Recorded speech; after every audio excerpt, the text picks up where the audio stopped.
All right, drink we're about to make is called Black Rose. All right, we're going to take a nice, hot, steaming cup of coffee, and we're going to have some fun with it. So come on, join me while we make the Black Rose. We're going to measure out 2 ounces of light rum. There's 1. And there's 2. And now we're going to add some sugar. And just go ahead and add as much sugar as you would normally add to your coffee. Personally, I add a tablespoon. And now, we're going to stir it up.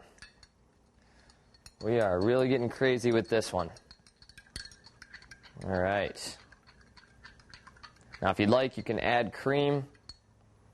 Ideally, you want to give it a nice, big glob of whipped cream on top. We're not going to do that, though. Just not in the mood for it. Let's add a cherry, just so we're doing something with it. And that's it. Bottoms up.